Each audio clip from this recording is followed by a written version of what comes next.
Hi hello welcome back to our channel. അപ്പോൾ എന്തൊക്കെയുണ്ട് എല്ലാവരുടെയും വിശേഷങ്ങൾ? അപ്പോൾ ഇതാ നമ്മൾ ഇന്നും വീണ്ടും വന്നിട്ടുള്ളത് ഒരു കാർഡ്ബോർഡ് പീസ് വെച്ചിട്ട് ചെയ്തെടുക്കുന്നത് ക്രാഫ്റ്റ് ആയിട്ടാണ് കേട്ടോ. അപ്പോൾ കാർഡ്ബോർഡ് പീസ് വെച്ചിട്ട് കുറേ അധികം ക്രാഫ്റ്റ് ചെയ്യുന്നതൊക്കെ നമ്മുടെ ചാനലിൽ അപ്ലോഡ് ചെയ്തിട്ടുണ്ട്. അപ്പോൾ അത് കാണേണ്ടവരൊക്കെ ഒന്ന് കണ്ടു നോക്കുക. അപ്പോൾ നമ്മളിന്ന് ചെയ്തെടുക്കുന്നത് ഒരു ഹാങ്ങിങ് ആണ് കേട്ടോ. സിമ്പിളായിട്ട് കുട്ടികൾക്കും വലിയവർക്കൊക്കെ ചെയ്തെടുക്കാൻ പറ്റുന്ന സിമ്പിളൊരു ഹാങ്ങിങ് ആണ്. അപ്പോൾ ഇതെങ്ങനെ ചെയ്തെടുക്കുമെന്ന് നോക്കാം. അപ്പോൾ ഞാനിതാ ആദ്യം തന്നെ ഇതേപോലെ 3 പീസസ് ഇവിടെ കട്ട് ചെയ്തെടുത്തിട്ടുണ്ട്. ഇനി ഇതിൻ്റെ 4 വശവും നല്ല ഫിനിഷിങ് ലുക്ക് കിട്ടാൻ വേണ്ടിയിട്ട് ഞാനിതിവിടെ ഒരു മാസ്കിംഗ് ടേപ്പ് എടുത്തിട്ട് അത് ഇതേപോലെ ഒന്ന് ഒട്ടിച്ചെടുക്കുകയാണ് ചെയ്യുന്നത്. അതിനുശേഷം നമുക്ക് ഇതിൽ 3ലും കുറച്ച് ഫാബ്രിക് പെയിൻറ്റ് അപ്ലൈ ചെയ്തെടുക്കാം. അപ്പോൾ ഞാനിവിടെ 3 കളറിലാണ് ഇവിടെ ഫാബ്രിക് പെയിൻറ്റ് അപ്ലൈ ചെയ്തെടുക്കുന്നത്. അപ്പോൾ നമ്മുടെ ചാനൽ ആദ്യമായിട്ട് കാണുന്ന കൂട്ടുകാരുണ്ടെങ്കിൽ ഒന്ന് സബ്സ്ക്രൈബ് ചെയ്ത് സപ്പോർട്ട് ചെയ്യുക. അതുപോലെ തന്നെ നിങ്ങൾക്ക് ഈ വീഡിയോ ഇഷ്ടപ്പെടുകയാണെങ്കിൽ ഒന്ന് ലൈക്ക് ചെയ്യാനും മറക്കരുത് കേട്ടോ. നിങ്ങളുടെ അഭിപ്രായങ്ങളൊക്കെ ഒന്ന് കമൻറ്റ് ബോക്സിൽ അറിയിക്കണേ.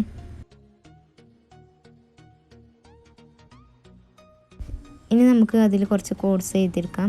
അപ്പോൾ നിങ്ങൾക്ക് ഇഷ്ടപ്പെട്ടൊരു കോഡ്സ് എഴുതിയെടുക്കാവുന്നതാണ്. അപ്പോൾ ഞാനിവിടെ 3 വേർഡ് വെച്ചിട്ടുള്ളതാണ് എഴുതുന്നത്. അപ്പോൾ 3 കാർഡ്ബോർഡ് പീസാണ് കട്ട് ചെയ്തെടുത്തിട്ടുള്ളത്. അപ്പോൾ ആദ്യം പെൻസിലായിട്ടൊന്ന് ചെറുതായിട്ട് എഴുതിയിട്ട് അതിൻ്റെ മുകളിൽ മാർക്കർ വെച്ചിട്ടാണ് എഴുതുന്നത്. നിങ്ങൾക്ക് വേണമെങ്കിൽ ഫാബ്രിക് കളർ വെച്ചിട്ട് പെയിൻറ്റ് ചെയ്തിട്ട് എഴുതാനും പറ്റും. അപ്പോൾ ഞാനിതാ ഇതേപോലെ ഒന്ന് എഴുതിയെടുത്തിട്ടുണ്ട്.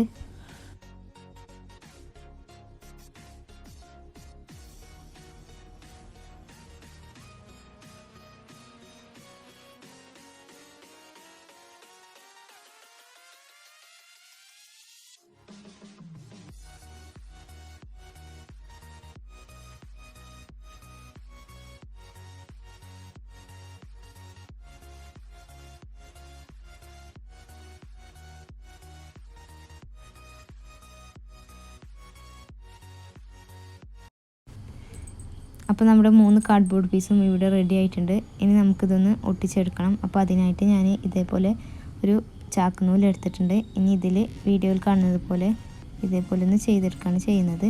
ഗ്ലൂ ഗൺ ഉപയോഗിച്ചിട്ടൊന്ന് സ്റ്റിക്ക് ചെയ്യുകയാണ് ഞാൻ ചെയ്യുന്നത്.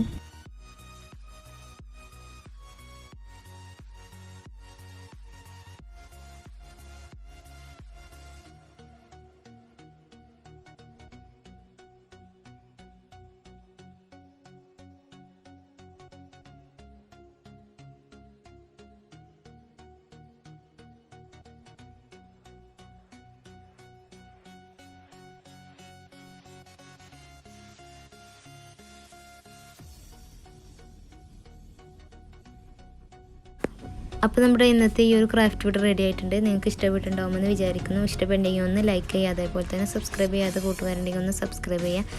അപ്പോൾ എനിക്ക് പേഴ്സണലി നന്നായിട്ട് ഇഷ്ടപ്പെട്ടിട്ടുണ്ടായിരുന്നു. അപ്പോൾ നമുക്ക് പുതിയൊരു കിടിലൻ വീഡിയോ ആയിട്ട് വീണ്ടും കാണാം. Thanks for watching. ബൈ.